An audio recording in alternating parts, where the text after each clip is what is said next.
তো আছে, যেমন রাশিয়ার কথা যদি আমরা বলি, রাশিয়া তো বরাবরই ভারতের মিত্র, কিন্তু রাশিয়া এবার কি করবে? ইউক্রেন ভেতরে ঢুকে যেভাবে ইন্দিরা এই যে অপারেশন সিন্দুর হলো, এত তুমি রাশিয়াতে কটা স্টেটমেন্ট পেলে যে ভারতের পাশে রাশিয়া দাঁড়িয়ে যে ওপেন বিশ্বের স্টেটমেন্ট দিচ্ছে যে আমি ভারতের পাশে, ভারত যা করেছে বেশ করেছে, এই স্টেটমেন্ট আমরা কারোর থেকে পাইনি। এই স্টেটমেন্টটা ঘুরিয়ে ফিরিয়ে তো অনেকে দিয়েছে, সামনাসামনি যে ভারতের পাশে দাঁড়িয়ে যদি ভারতের সঙ্গে মানে রাশিয়ার খুব বন্ধুত্ব হতো, তো রাশিয়া হঠাৎ এই গত সপ্তাহে পাকিস্তানের সঙ্গে কি ডিল করছে আর্মসের এবং তার অ্যামিনিশন এবং ফাইটার জেটের। রাশিয়া যদি ভারতের বন্ধু হয় তাহলে রাশিয়া পাকিস্তানকে তো সেল করার জন্য চলে গেছে, দে আর অলরেডি একটা এমওইউ সাইন হচ্ছে, তুরস্কের সঙ্গে হচ্ছে, আজারবাইজানের সঙ্গে পাকিস্তানের হচ্ছে, মানে পুরোটাই তাহলে ব্যবসায়িক সম্পর্ক। প্রত্যেকটা রাষ্ট্রের হচ্ছে নিজের যেটা সুবিধে, নিজের যেটা সেটা সেই রাষ্ট্র সেই করবে। রাশিয়া দেখছে যে যদি পাকিস্তানকে ইউজ করে তার কিছু ফাইটার বিক্রি করতে পারে অথবা আর্মস অ্যামিনেশন বিক্রি করতে পারে, সো ওটা সবচেয়ে রাশিয়ার জন্য, রাশিয়ার রাষ্ট্রের জন্য ভালো। যেখানে রাশিয়া ইউক্রেনে একটা 2014 থেকে শুরু হয়েছে এই ঝামেলা ন্যাটোর সঙ্গে রাশিয়া, তারপর 2022 থেকে একটা ফুল স্কেল ওয়ার চলছে ইউক্রেনের সাথে।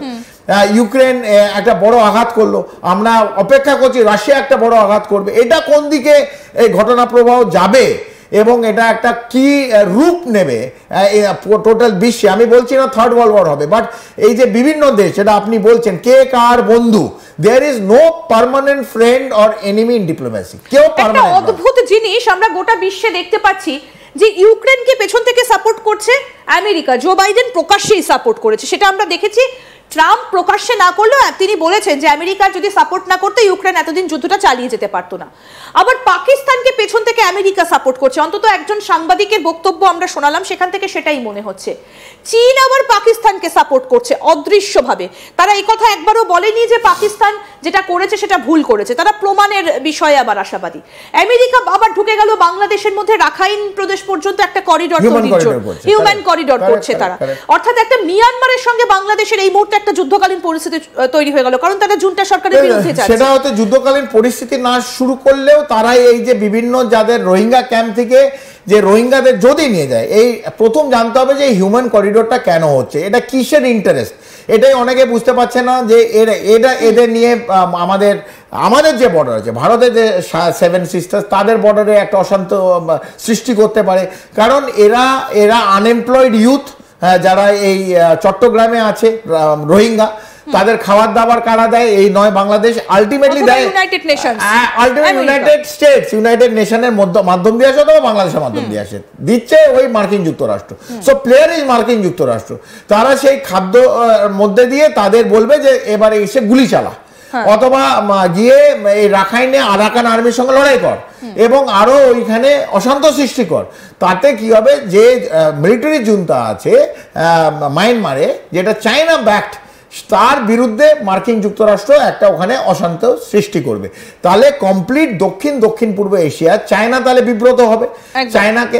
তো আলটিমেটলি চায়না একদিকে, ভারত, এই দক্ষিণ পূর্ব দুটো মেজর দেশ, তাকে যদি বড় মার্কেট দুটো, এই দুটোকে যদি নাড়ি দিতে পারে, সো একজনই লাভবান, সে হচ্ছে ইউনাইটেড স্টেটস অফ আমেরিকা। একদম, এবং আমেরিকার এই দাদাগিরিটা গোটা বিশ্ব কিন্তু তাকিয়ে দেখছে, এবং বারবার করে যতই ডোনাল্ড ট্রাম্প বিশ্ব শান্তির কথা বলুক না কেন, তিনি কিন্তু বারবার করে এই গোটা বিশ্বকে একটা ফাঁপড়ে ফেলার চেষ্টা করছে। আমি এখানে একটু আসতে চাইবো যে দক্ষিণ পূর্ব এশিয়ায় যদি শান্তি বজায় রাখতে হয়, তাহলে সব থেকে যেটা করতে হবে সেটা হচ্ছে চীন এবং ভারতকে হাতে হাত ধরতে হবে। সেটা কি সম্ভব এই মুহূর্তে দাঁড়িয়ে? ইকোনমিক কনসিডারেশন আছে যে চীনের সবচেয়ে বড় মার্কেট ভারত, কোনোদিন চীন সামনের দিকে খারাপ করবে না। ভারতের সঙ্গে একটা চায়নার রপ্তানি আছে, তো ওটাও খারাপ করবে না। মুখোমুখি হাতাহাতির পর চীন কিন্তু একটা সাবধানতা অবলম্বন করছে। ইকোনমিক কন্ডিশনে দুজনকে কোনোভাবে ডিস্টার্ব করবে না, কারণ দুজনে এগিয়ে যেতে চায়। মার্কিন যুক্তরাষ্ট্র অলরেডি একটা স্যাচুরেশন লেভেলে চলে আছে, এরা উঠছে, ভারতও উঠছে, চীনও উঠছে, জাপানও উঠছে, জার্মানি উঠছে, তো এরা উঠছে। যারা উঠছে তারা কোনোদিন এই লড়াই, সামরিক বাহিনীর লড়াইয়ের মধ্যে ঢুকবে না, অশান্তর মধ্যে ঢুকবে না, যেখানে ইকোনমিক ক্ষতি হবে সেই জায়গায় দেখতে গেলে ভারত চীন সামনাসামনি হয়তো লড়াই কোনোদিন করবে না, কিন্তু চীনের ইন্টারেস্ট ভারতকে উঠতে দেবে না। তো চীনের যে ইন্টারেস্ট উঠতে দেবে না তাকে কাকে ইউজ করবে? দুটো চীনের অরফ্যান্ড চাইল্ড আছে, একটা হচ্ছে পাকিস্তান, একটা হচ্ছে বাংলাদেশ। এই দুই অনাথ বাচ্চাকে, যে এই অনাথ, কেন এই বাচ্চার কোনো মা বাপ নেই, এই দুটো অনাথকে ভারতের বিরুদ্ধে লেলিয়ে দেবে, যেমন কুকুরদের লেলিয়ে দেয়। সে কুকুর লাগালে কুকুরকে গুলি করে, পাগল কুকুরকে গুলি করে মারা যায়। তো দেখতে হবে যে এই এরা কতটা ইনফ্লুয়েন্স করতে পারে। কিন্তু ভারত কি এই অবস্থায় সরাসরি বাংলাদেশের বিষয়ে নাক গলাতে পারে?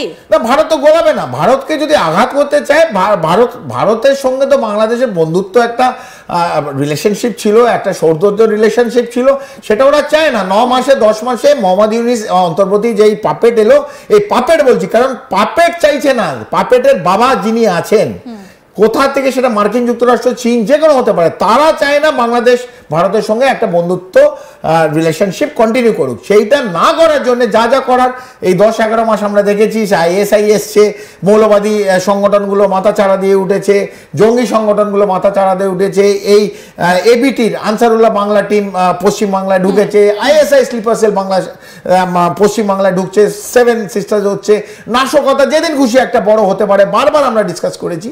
তো ভারতের সঙ্গে আজকে এই দুই পাগল কুকুর অথবা দুটো অনাথ বাচ্চা, বাংলাদেশ এবং পাকিস্তান, তারা ভারতের বিরুদ্ধেই কাজ করবে, এবং তাদের রিসোর্স, তাদের টাকা নেই, তারা খেতে পায় না, তাদের রিসোর্সে তাদের হেল্প করবে কে? একদিক দিয়ে মার্কিন যুক্তরাষ্ট্র, একদিক দিয়ে চীন। তারা দুজনকেই চায় না যে ভারত উঠে আসুক। তো ভারতকেও সেরকম ভাবে লড়াই করতে ভারতের এবার তাহলে কি করতে হবে? কারণ আমেরিকা যেখানে ঢুকে পড়ে সেই জায়গাটা কিন্তু যথেষ্ট, মানে ভারত, মার্কিন যুক্তরাষ্ট্র, চীন তো সামনের দিকে কেউ করছে না। বাংলাদেশ এবং পাকিস্তানকে দেখেছেন যে প্রথম 25 মিনিট কি শিহরণ দিয়েছিল। 7 তারিখে, এই 7 তারিখ যে শিহরণ সৃষ্টি হয়েছিল 7ই মেতে, সো পুরো বিশ্ব দেখেছে ভারত কি করতে পারে। এবং অপারেশন সিন্দুর 3 দিনে পাকিস্তানকে হাঁটু গেড়ে বসিয়ে দিয়েছে, সে মার্কিন যুক্তরাষ্ট্রে হোক আর যে কোনো রাষ্ট্র হোক, পাকিস্তানকে হাঁটু গেড়ে বসিয়ে দিয়েছে। তো ভারত কি করতে পারে? ভারত সময় হলে দেখাবে। ভারত নিজের লড়াইটা নিজে লড়তে পারে, এবং as far the economic we are the largest market. আবার বলছি, যারা সুপার পাওয়ার তারা আমাদের সঙ্গে কোনোদিন সামনে এসে লড়াই করবে না।